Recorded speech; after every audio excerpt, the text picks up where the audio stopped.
Hello, everybody, and welcome back to another episode. Today, I'm joined once again by my good friend AC Lang, but different than any other time. We're actually talking about a very happy, fun topic that does relate to Canada soccer. So it's a bit of a switch up. I guess 2025 is off to a good start. AC, lovely to have you here. How are you doing today? Yeah, thanks so much for having me. I'm excited to be here, and the vibes are different. These are great vibes. Really like these vibes. I'm a fan of these vibes. I hope they continue for many, many years to come because today we are talking about the appointment of Casey Stoney, who is set to lead the Canadian women's national team up until 2027 after the conclusion of the 2027 Women's World Cup. I gotta ask, what were your initial feelings? What was your initial reaction when we got to see this announcement? I feel like my initial reaction was like, whoa, did like Twitter bully her into coming to Canada? Because like everyone was calling for it. This was kind of the ideal option. This was the best person on the market to have as a head coach. And so, yeah, just really happy for everyone on Twitter. Shout out to everyone who was like, please come. We'll buy you a new cooler, whatever it takes. So, yeah, just really happy. So pumped. Really excited to turn a new leaf. I do hope a new cooler has been offered on her contract. But you talked about obviously there was a fair amount of candidates, and Kevin Blue actually just after the appointment was made and there was a press conference, the first one with the Canadian media, he said that they were looking at about 40 to 50 candidates. 10 of them were Canadians. What do you think probably made Casey Stoney win the race and her to be the one that filters out of the supposedly 50 candidates, which is a lot of candidates? It's a lot. It's a lot to go through, but Kevin Blue, he's so funny, right? Like that press conference, I wasn't able to go because I was at work as usual, but I saw screenshots of it, I think from you, and he just looked so happy. And I was like, this guy gets it. He knows exactly how everyone's feeling right now. He knows how much of a coup this is. And you asked what kind of put her over the top. I would say first and foremost, her pedigree as a coach, like very impressive to have succeeded in her first like 3, 4 years of professional coaching to that degree. And then the second part of it would be just her focus on integrity and culture. Um, yeah, those are the two that I would say. Yeah, I think the word integrity and culture kept coming up in that press conference. And I think when Kevin Blue was speaking about Casey Stoney and why she made kind of the wave that she did, and they really wanted to get to know her. He referenced back to the first time he met her which was actually back when Sinky played her last game for Portland. So it was actually quite it's been a while since they've been looking at Stoney, and he said that they just wanted to see her character and the way her values and integrity stood out was something that they really enjoyed. So let's talk a little bit about integrity. I think that has been something that Canada Soccer hasn't necessarily had. It's not a word that we've connected with Canada Soccer and integrity, especially not good integrity. Um, why do you think Kevin Blue and I think just the hiring committee were really focused on good values and somebody who actually has core principles when it comes to integrity and accountability and responsibility? Perhaps things that we now have found out has not been in Canada Soccer, especially for the women's program, for probably a good decade now. Yeah, I think no one really associates Canada soccer with integrity or any kind of moral high ground, right? Like we can't really look past the fact that it's been a mess and it's been a mess for a long time, even before all this drone stuff came out. Remember the pay equity fight? They still haven't signed a new CBA. The men with the whole Iran thing, it's just kind of messy is what it's been over the last, 5 or so years, maybe more like 3 to 4. But Mm. yeah, it's been a mess. And so I think they're really just looking to get that image way behind them and to really prove that the organization has changed and has improved, which I think we're seeing here, especially in Casey Stoney's case. And so if you look at kind of her previous stops where she's been, she's definitely demonstrated that. If you think even back to her time at Manchester United, she really didn't like the discrepancy in, lower resources and funding and training facilities for the women as compared to the men. Correct me if I'm wrong, but that's the reason that she left, right? Like she took a stand there, and that was not up to her integrity standards. And then if you're looking at the wave obviously there's been a lot surrounding that organization as well. And she actually mentioned that that was a learning moment for her to really dig into the integrity of the people that she's working for and with before she makes any kind of decision. I think genuinely that's what she's done here. And clearly Kevin Blue has done something correctly. Yeah, I mean, let's talk about that San Diego Wave situation. She came in, I think, at a very troubling time of the NWSL. It was right after, or kind of within between the Yates report and just so much digging out of there. And I think in the press conference, she also said that she went into a locker room that didn't know how to trust a coach. And I think it wouldn't be very far-fetched to say that she's probably going into a locker room that has doubts and probably has reasons not to trust a coach after what we've seen. How does she gain the trust of a locker room and kind of tell the players that yes, we've been betrayed, but I'm not here to do the same? Like that's a huge task in my head to Oh do. yeah. Oh yeah. It definitely is. And the fact that she was able to do that in San Diego, a completely new team, so a new group of individuals that came together and she was really able to build trusting relationships with her players. And I think by and large, like we've only ever heard positive things about her relationship to her players. I know Kaylin Sheridan is a big fan.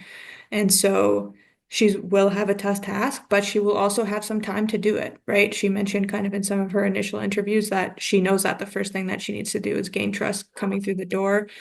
But the cycle is kind of favorable in that regard. We don't have too many competitive games coming up in the next year or so. So she has a decent amount of time to build that trust. And, whatever team building, team culture activities she pulls out of the hat, I'm sure it's going to go great. And then over time, as she kind of builds relationships with these players, she'll be able to really leverage that and hopefully bring us to the next level.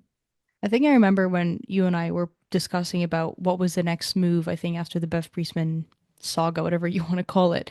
You were kind of talking about Canada Soccer needs to look at a coach who has zero familiarity with the players and the federation. Like that was kind of, I think, your take on what do you do after you clean up the house? I mean, she's not really familiar with the federation. She's not worked with it. Probably she's only heard not the best things about it. The only player she's very familiar with is Kaylin Sheridan. Do you kind of like the appointment of, again, somebody who's not very familiar with the team and perhaps just a single player who is in a very competitive position? Like, I think when you think Canada and goalkeeping excellence, it's a very long line of goalkeeping excellence. And she knows that department very well, Mhm. knowing the fact that she worked with Sheridan. Yeah, I like the move personally. That's, kind of why I thought that might be the right play after that big fiasco in the summer. And so she will come in with kind of new eyes too, right? She'll be able to take in the whole system. She stressed that she spoke a lot to Jesse March and about the direction of football in the whole country, not just the women's program. And so she seems to have focused in on already the female coaching side of things. Obviously, the sponsorship is somehow tied into that as well.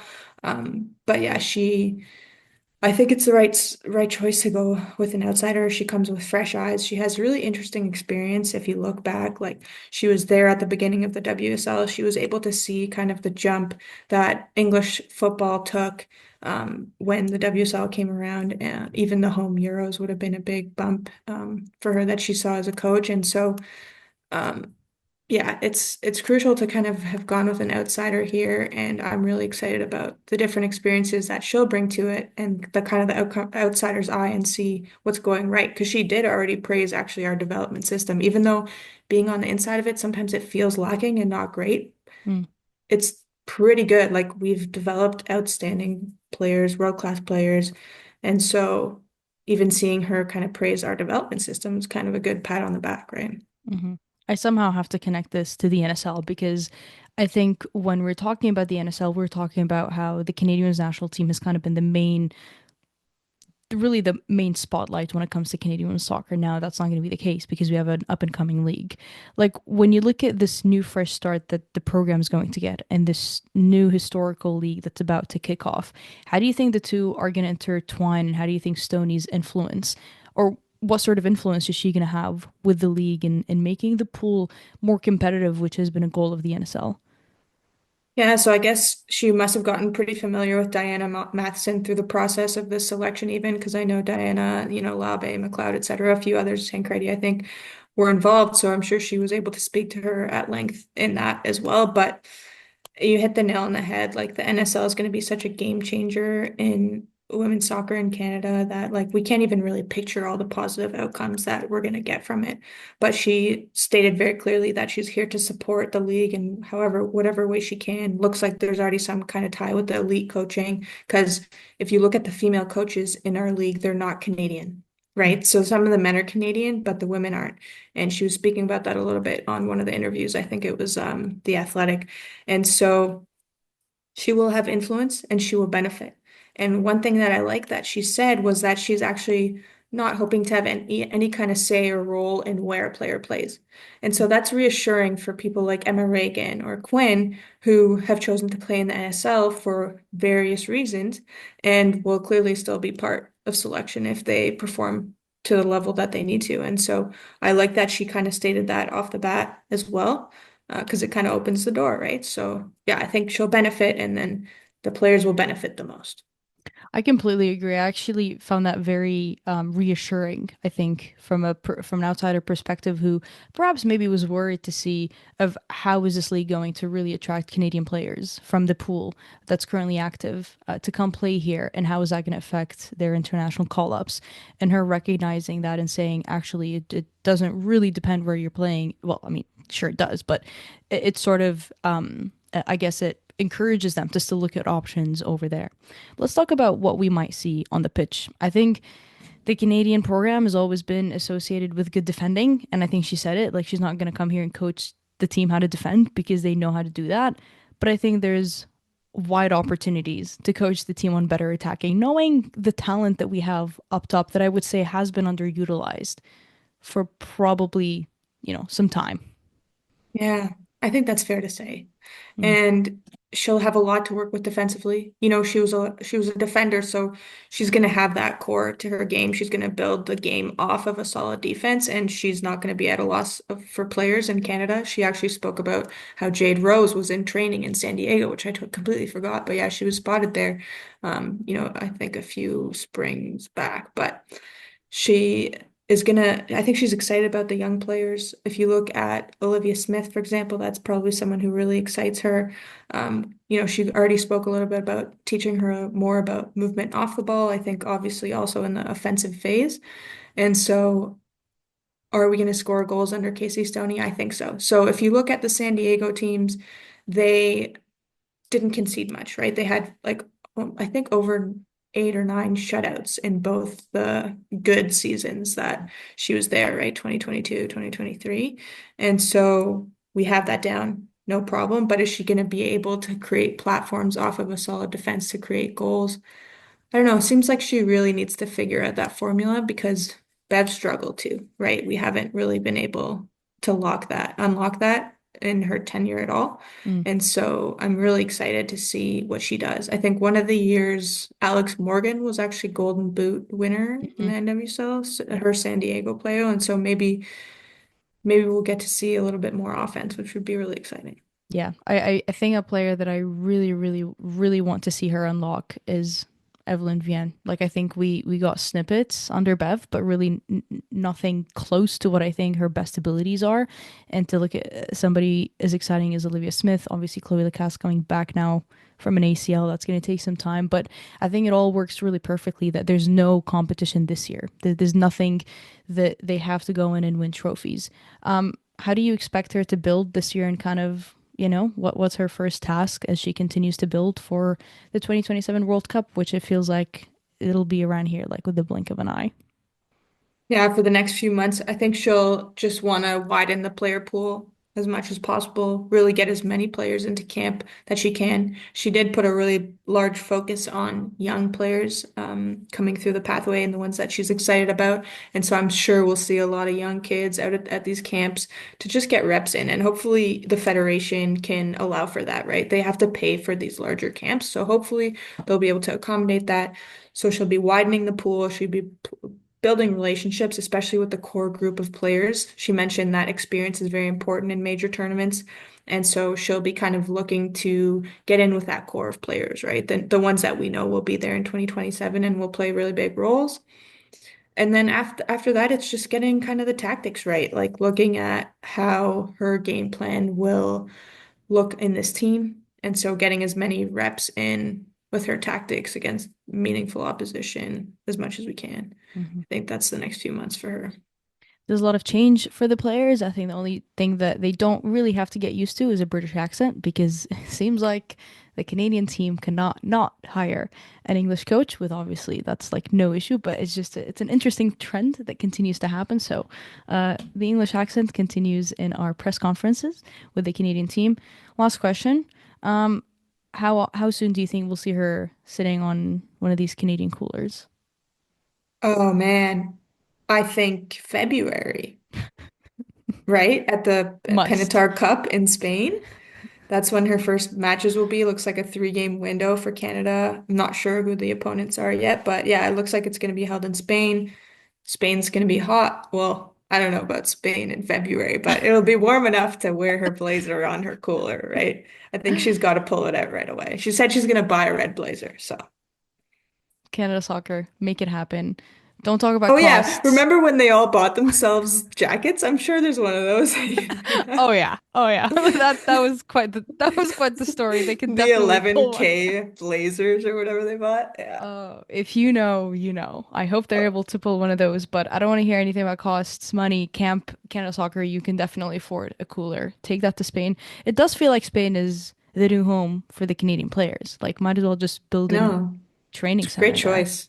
Great choice. I know. They're actually, I mean, they were looking at training facilities, right? A national development center in like Woodbridge or something, but I think Spain would be better.